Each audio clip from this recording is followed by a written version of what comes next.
नमस्कार विद्यार्थी मित्रांनो, मी अभिलाष पराडे एवनास अकॅडमीच्या युट्यूब चॅनलमध्ये तुमचे पुन्हा स्वागत करतोय.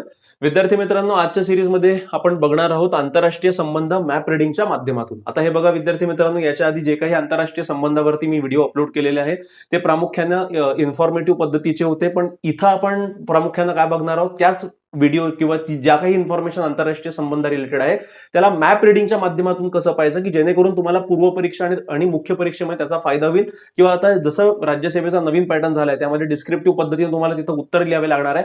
त्यामध्ये प्रामुख्याने तुम्हाला मॅप रिडिंग किंवा तिथे मॅप दर्शवून प्रॉपरली जर तुम्ही तिथे उत्तर लिहिले तुम्हाला चांगले मार्क तिथे मिळू शकतात. तर चला, तर आज आपण कोणत्या संबंधावर इथं बोलणार आहोत, तर आज आपण इथं बघणार आहोत भारत आणि इजिप्त संबंधावर. आता हे बघा विद्यार्थी मित्रांनो, भारत आणि इजिप्त संबंधावर विशेष करून इथं बोलण्यासाठी कारणीभूत हे आहे की आता आपला 26 जानेवारीला प्रजासत्ताक दिन झाला. त्या प्रजासत्ताक दिनाचे जे मुख्य अतिथी होते ते मुख्य अतिथी म्हणून आपण इजिप्तचे जे प्रेसिडेंट होते त्यांना आपण तिथं बोलवलं होतं. ठीक आहे, मग अब्दुल फतेह अल सिसी यांना आपण बोलवलं होतं. आणि ते का बरं बोलवलं, काय त्याचं कारण होतं आणि इजिप्त आणि भारताचे संबंध कसे आहेत आणि त्यांना काय पुढे जाऊन काय स्कोप आहे, आपण इथं आज डिस्कशन करणार आहोत. चला तर सुरुवात करूया. सर्वप्रथम हे लक्षात ठेवा विद्यार्थी मित्रांनो की भारत आणि इजिप्त या वर्षी राजनैतिक संबंधाच्या स्थापनेची 75 वर्षे साजरी करत आहेत. म्हणजे आपण जे डिप्लोमॅटिक रिलेशन म्हणतो ते डिप्लोमॅटिक रिलेशनची सुरुवात जी आहे, भारताला जेव्हा स्वातंत्र्य मिळालं तर स्वातंत्र्य मिळाल्याच्या 3 दिवसानंतरच म्हणजे 18 ऑगस्ट 1947 पासूनच आपण काय झाले, भारत आणि इजिप्तचे जे आपले राजनैतिक संबंध आहे ते प्रस्थापित करण्यात आले. त्यानंतर 2022-23 मध्ये भारताच्या G20च्या अध्यक्षतेदरम्यान इजिप्तला अतिथी देश म्हणून आमंत्रित करण्यात आले आहे. म्हणजे सध्या G20चा अध्यक्षता कोणाकडे आहे, भारताकडे आहे. तर त्यामध्ये सुद्धा त्यांना अतिथी देश म्हणून आपण निमंत्रित केलेलं आहे. अब्दुल फतेह अल सिसी इजिप्तचे पहिले राष्ट्रपती आहे ज्यांना भारतीय प्रजासत्ताक दिन सोहळ्यासाठी प्रमुख पाहुणे म्हणून इथं आमंत्रित करण्यात आलेलं आहे. तर हे फार महत्वपूर्ण आहे. ठीक आहे, त्यानंतर हे बघा सर्वप्रथम आता इथं मॅप रिडिंगच्या माध्यमातून आपण बघू. आता इजिप्त कुठे येतो ते लक्षात ठेवा. इजिप्त येतो आफ्रिकेच्या नॉर्थ ईस्ट साईडला.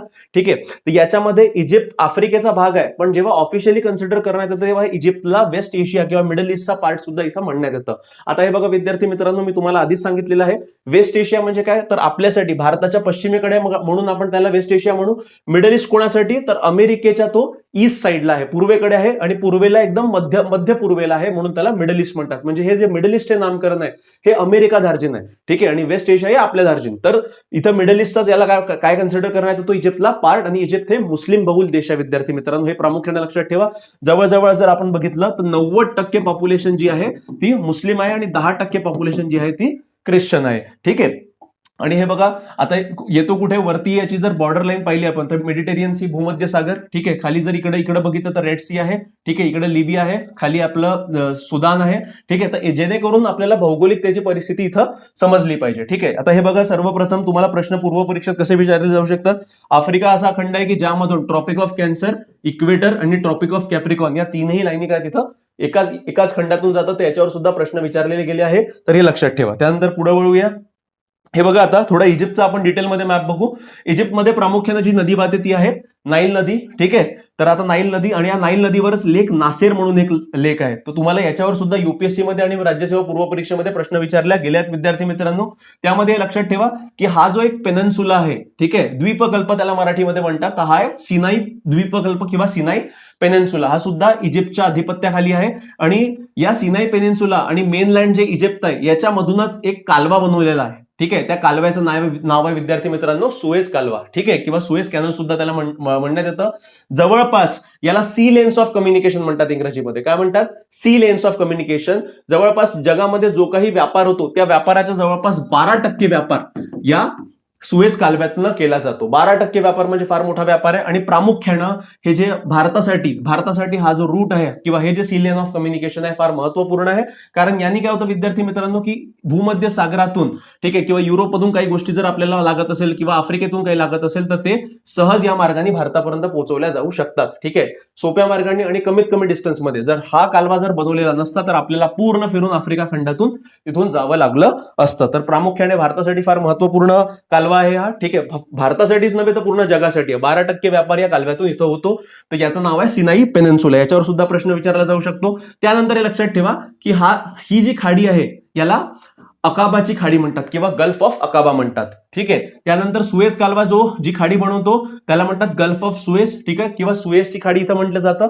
आणि खाली आहे रेड सी, लाल समुद्र, आणि इथं जो तो गल्फ ऑफ ॲडन म्हणतं, म्हणजे ॲडेनची खाडी आपण त्याला इंग्रजीमध्ये मराठीमध्ये म्हणू शकतो. यामध्ये लक्षात ठेवा, याचे प्रामुख्याने दोन महत्वपूर्ण जे शहर आहेत, एक आहे कैरो आणि दुसरं आहे अलेक्झांड्रिया. आता विशेष करून हे जे इजिप्तचे राष्ट्रपती आता भारताच्या दौऱ्यावर आले होते, तर हे यांचा एक प्रामुख्याने मागणी काय होती की भारतीय ज्या कंपन्या आहे किंवा भारतीय सरकारनं कुठं इन्व्हेस्टमेंट करायला पाहिजे, तर ही जी कैरो आणि अलेक्झांड्रिया या दोन शहरांमध्ये त्यांचा पायाभूत सुविधांचा विकास करून देण्यासाठी भारतीय कंपन्यांनी तिथे यावं, तिथे इन्व्हेस्टमेंट करावी, की जेणेकरून त्याचा फायदा भारतीय कंपन्यांना होईल आणि इजिप्तला सुद्धा होईल. तर एकंदरीत हे लक्षात ठेवा, this is the geographical map of Egypt. ठीक आहे. याच्या वेस्ट पश्चिमेकडे बघितलं तर लिबिया आहे. ठीक आहे. दक्षिणेकडे बघितलं तर सुदान आहे. वरती जर बघितलं तर भूमध्य सागर आहे, ज्याला मेडिटेरियन सी सुद्धा म्हणतो. ठीक आहे. आणि या साईडला पूर्वेकडे बघितलं तर इस्रायल याची बॉर्डर हे करतो आणि खाली सौदी अरेबिया आहे. तर अशा पद्धतीनं याची भौगोलिक रचना आहे किंवा जॉग्राफिक लोकेशन इजिप्तची अशा प्रकारे बनवण्यात आली आहे. ठीक आहे. त्यानंतर हे बघा, याच्यामध्ये थोडा एलॅबोरेटिव्ह मॅप आहे. ठीक आहे. इकडे लिबिया, वरती मेडिटेरियन सी, इकडे इस्रायल आहे, इकडे जॉर्डन आहे, इकडे सौदी अरेबिया आहे, हा लाल समुद्र, आणि खाली आपलं जसं मी तुम्हाला सांगितलं ॲडेनची खाडी किंवा गल्फ ऑफ ॲडेन सुद्धा त्याला असं म्हणतात. इथं आहे लेक नासेर. ठीक आहे. आणि ही नदी आहे नाईल नदी, इथं कैरो आणि इथं अलेक्झांड्रिया. ठीक आहे. आणि सुएझ कालवा भूमध्य सागर आणि लाल समुद्राला जोडतो, आणि सिनाई पेनिन्सुला आणि मेनलँड इजिप्तच्या मधातून तो कालवा बनवण्यात आला आहे. ठीक आहे. त्यानंतर विद्यार्थी मित्रांनो हे बघा, आता याच्यामध्ये विशेष करून काय ही काही गोष्टी फार महत्वपूर्ण आहे, जिथे आपण आज बघणार आहोत की याचं सामरिक महत्व काय आहे किंवा त्याला जिओ पॉलिटिकल इम्पॉर्टन्स काय आहे इजिप्तचं. कारण हे बघा, हा जो जसं मी तुम्हाला सांगितलं की इथं काय आहे, सुएझ कालवा बनवण्यात आलाय आणि या कालव्यातून 12% व्यापार पूर्ण जगाचा काय होतो. तर अशा परिस्थितीत हा कालवा कोणत्याही परिस्थितीत बंद नको व्हायला, म्हणजे त्या कालव्यामध्ये सेफ्टी, सिक्युरिटी या सगळ्या गोष्टी असल्या पाहिजे. ठीक आहे. आता हे लक्षात ठेवा, इथे एक जिबोती नावाचा कंट्री आहे विद्यार्थी मित्रांनो. ठीक आहे. आता हे जिबोती काय, हा जिबोती महत्वपूर्ण याच्यासाठी आहे कारण रिसेंटली चायनाचा एक इनिशिएटिव्ह आहे किंवा चायना काय करत आहे, चायना आपला स्पिअर ऑफ इन्फ्लुएन्स वाढवायचा प्रयत्न करत आहे. ठीक आहे. म्हणजे आपला प्रभाव वाढवायचा तो प्रयत्न करत आहे. तर हा प्रभाव कसा वाढवला जाऊ शकतो, आता आफ्रिकेचं आपण एकंदरीत जर इकॉनॉमिक अनुमान जर आपण तिथं घेतलं, म्हणजे आर्थिक स्थिती जर आपण एकंदरीत बघितली, तर आपल्याला दिसून येईल की आफ्रिकेतली प्रामुख्याने मेजर कंट्रीज काय गरीब आहे. तर अशा परिस्थितीत आता चायना काय करतोय, चायनाकडे खूप जास्त फॉरेक्स रिझर्व्ह आहे, म्हणजे विदेशी चलनामध्ये त्यांच्याकडे खूप जास्त पैसा आहे. तर अशा परिस्थितीत ते काय करून आले की हा जो काही पैसा त्यांच्याकडे साठवलेला आहे, हा पैसा आता ते अशा कंट्रीजना, ज्या छोट्या छोट्या लहान कंट्रीज आहेत, ज्यांच्याकडे पायाभूत सुविधा नाही आहे, अशा कंट्रीजला ते काय देत आहे, कर्ज देत आहे, आणि त्या कर्जातून त्यांच्याकडे बेसिक लेवलचं इन्फ्रास्ट्रक्चर बनवून देत आहे. तर त्यामधला एक प्रामुख्याने महत्वपूर्ण कंट्री कोणता आहे, जिबोती नावाचा एक देश आहे.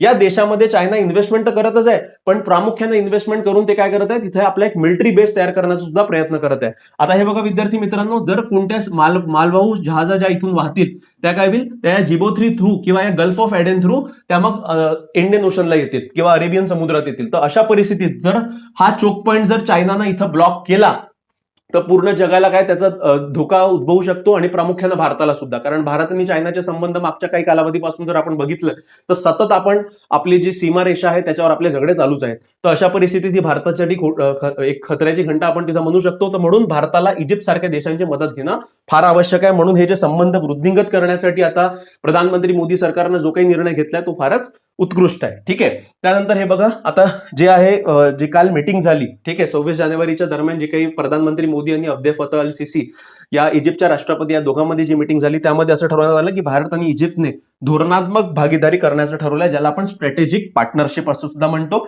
अशा पद्धतीनं संबंध आता वृद्धिंगत करण्यात आलेला आहे. म्हणजे हे दर्शवतं की इजिप्तचं महत्व, भारत आणि इजिप्तचं महत्व, भारतासाठी इजिप्तचं महत्व किती जास्त आहे, आणि दिवसेंदिवस आता ही जी पार्टनरशिप आहे ही आपल्याला काय करायची आहे, वृद्धिंगत करायची आहे. आणि या दोघांनीही एक डिसिजन, एक स्टेटमेंट दिलं. ते स्टेटमेंट होतं की दहशतवाद हा मानवतासाठी सर्वात गंभीर सुरक्षेचा धोका आहे. हे लक्षात ठेवा विद्यार्थी मित्रांनो. हे स्टेटमेंट इजिप्तचे राष्ट्राध्यक्ष आणि भारताचे प्रधानमंत्री या दोघांनी जॉईंट स्टेटमेंट एक दिलं. याचं महत्व असं आहे की इजिप्त हा मुस्लिम बहुल देश आहे, आणि मुस्लिम बहुल देश जेव्हा म्हणतोय की आतंकवादाचा विरोध आम्ही करतोय, कोणत्याही प्रकारचा आतंकवाद हा मानवते विरोधात आहे, तर हे फार महत्वपूर्ण स्टेटमेंट आहे. कारण भारत हा सतत, आपण जर मागच्या 30 ते 40 वर्षापासून बघितलं तर भारत हा सतत काय राहिलाय, दहशतवादाचा एक शिकार राहिला किंवा एक बळी राहिलाय, आणि त्याच्यासाठी प्रामुख्यानं पाकिस्तान जबाबदार आहे. ठीक आहे. तर हे एकंदरीत आपण इथं बघूया थोडं डिटेलमध्ये.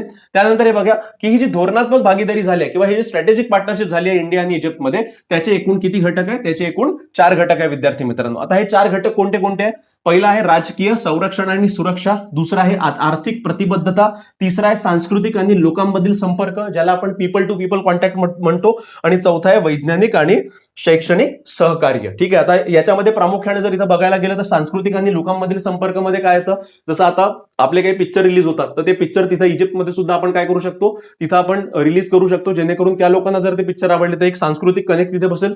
लोकांमधील संपर्क कसा वाढेल विद्यार्थी मित्रांनो? तुम्हीच बघा की इजिप्तमध्ये काय, इजिप्तमध्ये आपण ते जे फॅरोज वगैरे आहे किंवा पिरॅमिड्स वगैरे जे आहे हे इजिप्तमध्ये प्रामुख्याने दिसतात. म्हणजे इजिप्तमध्ये टुरिझम सुद्धा एक मोठा एक त्यांचा इकॉनॉमीचा आस्पेक्ट आहे. तर अशा परिस्थितीत भारतातले पर्यटक तिथं सुद्धा टुरिझमसाठी जाऊ शकतात. तर म्हणजे काय होईल की सांस्कृतिक आणि लोकांमधील संपर्क वाढेल. वैज्ञानिक आणि शैक्षणिक सहकार्य म्हणजे काय की भारत आता दिवसेंदिवस काय करतोय, टेक्निकल बाबतीत खूप प्रगती आपण केलेली आहे. तर अशा परिस्थितीत आपण त्यांना आपली टेक्नॉलॉजी देऊ शकतो. आणि शैक्षणिक सहकार्य म्हणजे जसं एक साधं उदाहरण इथं मी तुम्हाला देतो की भारतीय ज्या IIT आहे या IITचं एक सेंटर आता इजिप्तमध्ये उघडण्याच्या तयारीत आहे. तर त्याच्या संदर्भात सुद्धा म्हणजे काय की शैक्षणिक सहकार्य सुद्धा दोन्ही देशांमध्ये तिथं आता वृद्धिंगत होत आहे. आणि आर्थिक प्रतिबद्धता जसं मी तुम्हाला आता सुरुवातीलाच म्हटलं की कैरो आणि अलेक्झांड्रिया हे जे 2 शहरं आहेत इजिप्तचे, इथं भारत काय करणार आहे?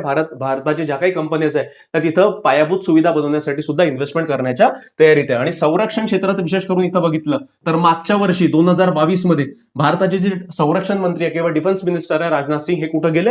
हे भारतातून तिथं इजिप्तमध्ये गेले आणि इजिप्तमध्ये जाऊन त्यांनी संरक्षण करार एक केला आहे की त्या कराराअंतर्गत भारत इजिप्तला मेक इन इंडियावाले ज्या काही वेपन्स आहे किंवा जे काही शस्त्रास्त्र आहे त्यांचा पुरवठा भारत इथं करणार आहे. ठीक आहे. तर हे एवढे संबंध आपण एकंदरीत बघितलं तर दिवसेंदिवस संबंध काय होत आहे? इजिप्त आणि भारतामधले वृद्धिंगत होताना दिसत आहे. आता इजिप्तचं जर महत्व भारतासाठी बघितलं विद्यार्थी मित्रांनो तर सर्वप्रथम आहे की इजिप्त हा मुस्लिम जगातील भारताचा एक विश्वासू मित्र आपण तिथं म्हणू शकतो. ठीक आहे. तर कसं, नवी दिल्ली मुस्लिम बहुल देशांमधील एक मध्यम इस्लामी आवाज म्हणून सीसीचा इजिप्त पाहतो. ठीक आहे. अब्दे फतह अल सीसी हे जे राष्ट्राध्यक्ष इजिप्तचे, यांच्या इजिप्तला नवी दिल्ली किंवा न्यू दिल्ली म्हणजे भारत कसा बघतो? तर एक मध्यम इस्लामी आवाज आपण इथं म्हणून, एक मॉडरेट इस्लाम ज्याला इंग्रजीमध्ये म्हणतात त्याला असं म्हणू शकतो.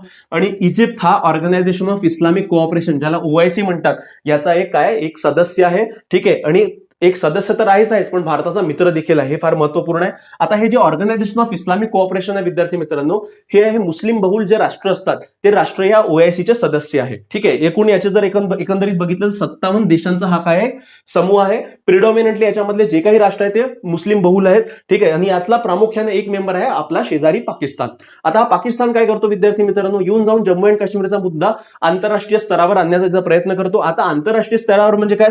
जसं हे ऑर्गनायझेशन आहे, ऑर्गनायझेशन ऑफ इस्लामिक कोऑपरेशन मध्ये, तिथं तो प्रश्न रेटतो आणि कशा प्रकारे भारत चुकीचा आहे, काय करतोय, काय वाईट गोष्टी होत आहे याच्यासाठी ते लोक रिझॉल्युशन पास करतात आणि इथं भारताला काय करणार, बदनाम करण्याचं काम पाकिस्तान तिथं करतो. आणि पण एवढं सगळं होऊन सुद्धा इजिप्तनं आतापर्यंत कधीही पाकिस्तानच्या त्या रिझॉल्युशनला समर्थन दिलेलं नाही आहे. इस्लामिक राष्ट्रांचा 57 देशांचा समूह आहे जो नियमितपणे जम्मू व काश्मीर मधील भारताचा धोरणाचा निषेध करणारी विधाने जारी करतो. पण याला इजिप्तने आतापर्यंत समर्थन दर्शवलं नाहीये विद्यार्थी मित्रांनो. त्यानंतर आता दहशतवादावर कठोर सुद्धा हा देश, म्हणजे भारताचे जे काही आस्पेक्ट आहे की जर आपल्याला कोणत्याही कंट्री सोबत जर चांगले संबंध प्रस्थापित करायचे असेल तर काय की आपलं एक म्युच्युअल कन्सेन्सस बनलं पाहिजे, म्हणजे एकमत झालं पाहिजे. तर त्यामधला दुसरा सर्वात महत्वपूर्ण टॉपिक आहे की दहशतवादावर कठोरता आहे. ठीक आहे. सुरुवातीपासून सीसी इस्लामिक धार्मिक अतिरेकांवर कठोर होते.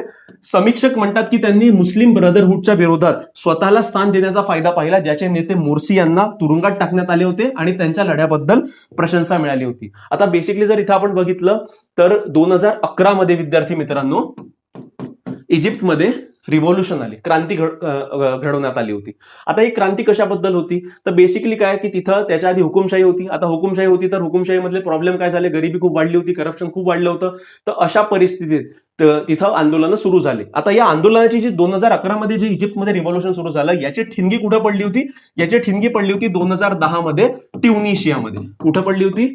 ट्युनिशियामध्ये.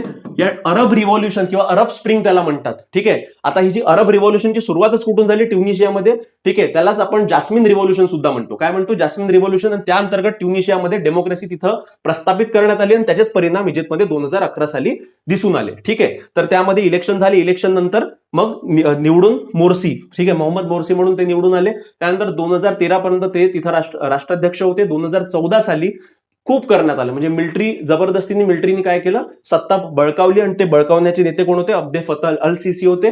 ठीक आहे, त्यानंतरचं जे इलेक्शन झालं त्यामध्ये सीसी निवडून आले. पण सीसी हे जर आपण यांचा चेहरा बघितला तर हे मॉडरेट इस्लामिक स्वरूपाचे आहे, हे कट्टरपंथीय नाहीये. तर ते प्रामुख्यानं जी जमेची बाजू भारतासाठी आहे.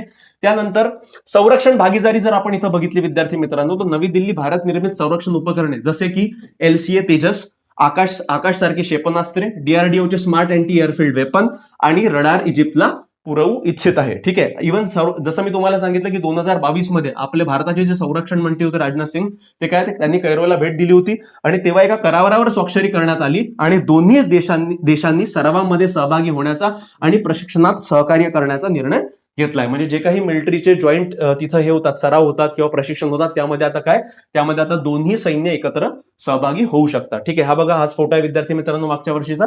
त्यानंतर भौगोलिक सामरिक चिंता काय आहे, आता जिओ पॉलिटिकल टेन्शन काय, म्हणजे भारत का बरं आता इजिप्त किंवा जे आफ्रिकन राष्ट्र आहे यांच्यामध्ये जास्त रस दाखवतोय, त्याचं कारण हे विद्यार्थी मित्रांनो, एक प्रमुख कारण जर आता इथं बघितलं, जसं मी तुम्हाला सुरुवातीला सांगितलं की चायनाचा कोणता प्रोजेक्ट आहे, BRI belt and road initiative. ठीक आहे, BRI काय, बेल्ट अँड रोड इनिशिएटिव्ह, यालाच सिल्क रोड इनिशिएटिव्ह सुद्धा म्हणतात.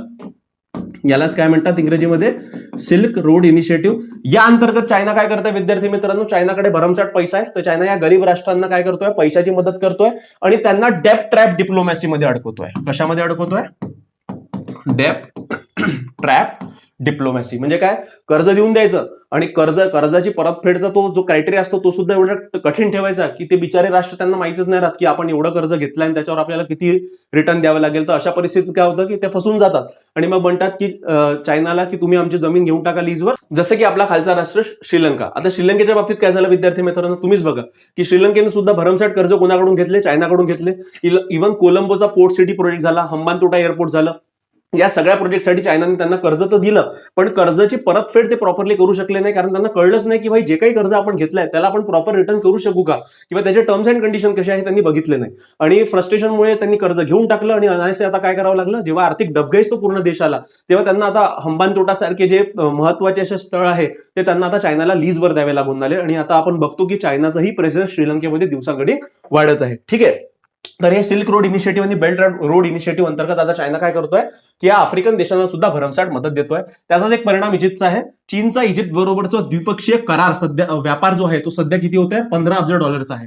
ठीक आहे, तोच भारतासोबतचा जर 2021-22 जर बघितला तर भारताचा किती आहे, अर्धा आहे त्याच्या, म्हणजे 7.26 अब्ज डॉलरचा आहे, म्हणजे जवळपास $7.5 अब्ज आपण म्हणू शकतो. म्हणजे एकंदरीत जर बघितलं तर इजिप्तचा चायना सोबतचा व्यापार हा भारताच्या दुप्पट आहे. त्यानंतर सीसी चीनी गुंतवणुकीला आकर्षित करत आहेत आणि त्यांनी गेल्या 8 वर्षात तब्बल 7 वेळा चीनचा प्रवास केलेला आहे विद्यार्थी मित्रांनो. म्हणजे बघा की अब्दे फतह अल सीसी यांना सुद्धा माहिती आहे की आपल्या देशाला बाहेरून पैशाची गरज आहे. ठीक आहे, म्हणजे इन्व्हेस्टमेंटची आवश्यकता आहे. तर प्रामुख्याने ते भारतात फार कमी वेळा आले, 1-2 वेळा झाले, पण चायनामध्ये किती, मागच्या 8 वर्षात तब्बल 7 वेळा त्यांनी चायनाला प्रवास केलेले आहे. याचं महत्व दर्शवतं की दिवसेंदिवस काय इजिप्तला काय पाहिजे, इजिप्तला इन्व्हेस्टमेंट पाहिजे आणि जर भारताने जर ती अवेलेबल करून दिली तर कदाचित तरी भारताचं प्राबल्य जे आहे ते भारताचं प्राबल्य त्या रिजनमध्ये वाढू शकतं. एक साधं इथं थोडं आपण बघितलं तर बघा, चायनाच digital silk road in Africa.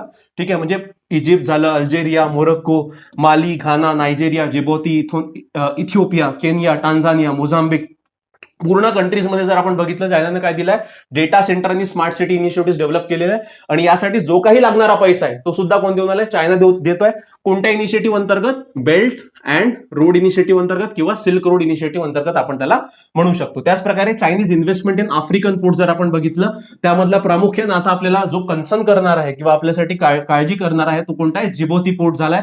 ठीक आहे, त्यानंतर तांझानिया, सुदान या सगळ्या कंट्रीजमध्ये, Ivory Coast, Sierra Leone, Guinea, Cape Verde, Mauritania या वेगवेगळ्या कंट्रीमध्ये काय त्यांनी पोर्ट डेव्हलपमेंट सुद्धा प्रोजेक्ट घेतलेले आहे. हे दर्शवतं की चायनाचा आफ्रिकेमधला इंटरेस्ट काय होतोय, दिवसागणिक वाढत आहे. ठीक आहे, इजिप्त पश्चिम आशियातील सर्वाधिक लोकसंख्येचा देश आहे आणि एक महत्वपूर्ण भौगोलिक सामरिक स्थान त्यांनी वापरलेलं आहे. जिओ स्ट्रॅटेजिक त्याचे लोकेशन आहे ते फार महत्वाचं आहे विद्यार्थी मित्रांनो. जागतिक व्यापाराचा 12% व्यापार सुएझ कालव्यातून जातो, त्यामुळे सुएझ कालव्याचं महत्व हे फार जास्त आहे आणि प्रामुख्यानं एशियासाठी आणि भारतासाठी सुद्धा त्याचं महत्व काय विद्यार्थी मित्रांनो, फारच जास्त आहे. भारतासाठी ही एक प्रमुख बाजारपेठ आहे आणि युरोप आणि आफ्रिका या दोन्ही देशासाठी प्रवेशद्वार म्हणून हे काम करतं. ठीक आहे, म्हणजे इजिप्तमधून जो सुएझ कालवा जातो त्यामुळे काय की भारताला युरोप आणि आफ्रिकेची बाजारपेठ इझिली ऍक्सेस करू शकतो भारत त्याला, आणि ही इजिप्त सुद्धा एक काय भारतासाठी महत्वपूर्ण बाजारपेठ आहे असं आपण तिथं म्हणू शकतो. आता सध्या परिस्थिती जर बघितलं विद्यार्थी मित्रांनो, जसं मी तुम्हाला सांगितलं की जे इजिप्तचे राष्ट्राध्यक्ष आहे Mohammed Abdel Fattah al Sisi, हे काय मागच्या 8 वर्षात 7 वेळा चायनाला जाऊन आले, भारतात सुद्धा ते आता सतत त्यांची व्हिजिट चालू आहे. तर याचं कारण काय आहे की सध्या इजिप्तचा जो कठीण काळ सध्या चालू आहे, म्हणजे एकंदरीत जर इजिप्तची आर्थिक परिस्थिती पाहिली तर आर्थिक ढबघाईला आलेला देश आपण सध्या परिस्थिती तरी म्हणू शकतो. कसं हे बघूया. गेल्या काही वर्षापासून इजिप्तची अर्थव्यवस्था डळमळीत झाली आहे. साथीच्या आजारादरम्यान पर्यटनाच्या संकुचिततेमुळे त्यांचा फटका बसला आहे. म्हणजे जे काही टुरिझम तिथं चालायचं त्या टुरिझमला आता काय झालंय, जवळपास 2 वर्ष कोरोना होता. कोरोना असल्यामुळे टुरिझमचं जे प्रमाण आहे ते फारच कमी झालं. ठीक आहे, त्यानंतर रशिया युक्रेन युद्ध सुरू झालं. आता या रशिया युक्रेन युद्धाचा इजिप्तवर काय परिणाम पडला, तर जवळपास आपण एकंदरीत म्हणू शकतो की 80% गव्हाचा सप्लाय हा कोण करत होता, रशिया आणि युक्रेन हे दोन्ही राष्ट्र एकत्रित मिळून इजिप्तला करत होते. पण या दोघांमध्ये युद्ध सुरू असल्यामुळे हा जो नॉर्मल धान्याचा सप्लाय हा आता काय झालाय, थांबलेला आहे. तर म्हणून इजिप्तने मागच्या वर्षी कोणाला रिक्वेस्ट केली, भारताला रिक्वेस्ट केली, कारण भारतामध्ये सुद्धा गव्हाचे जे रेट आहे ते रेट खूप जास्त वाढले होते. तर अशा परिस्थितीत भारताने त्यांच्यासाठी विशेष करून 61,000 टन ची गव्हाची निर्यातला परवानगी तिथं दिली होती. म्हणजे एकंदरीत जर बघितलं तर आर्थिक डबघाईला तर आलाच आलाय, पण खाद्य सुरक्षेच्या दृष्टिकोनातून जरी बघितलं तरी इजिप्त काय संकटात आहे विद्यार्थी मित्रांनो. महागाईचा जर रेट पाहिला तिथं तर मागच्या महागाई 5 वर्षांच्या उच्चांकावर आहे. 21% महागाई गेलेली आहे, म्हणजे महागाई खूप जास्त वाढलेली आहे. 6 वर्षात चौथ्यांदा बेलआउटसाठी इजिप्तने आंतरराष्ट्रीय नाणेनिधीकडे IMF कडे संपर्क साधलाय. आता हे बेलआउटसाठी जर पैसे मागत असेल तर याचा अर्थ काय की त्यांना इम्पोर्ट करण्यासाठी सुद्धा जो पैसा लागतो तो त्यांच्याकडे नाहीये. भारताकडून इजिप्तने पायाभूत सुविधांमध्ये गुंतवणुकीची मागणी केली आहे, जसं की कैरो आणि अलेक्झांड्रियामध्ये. ठीक आहे, आता हे बघा, आता कैरो आणि अलेक्झांड्रिया कुठे येतं विद्यार्थी मित्रांनो हे सुद्धा बघून टाका. कैरो इथे येतं आणि अलेक्झांड्रिया इथे येतं.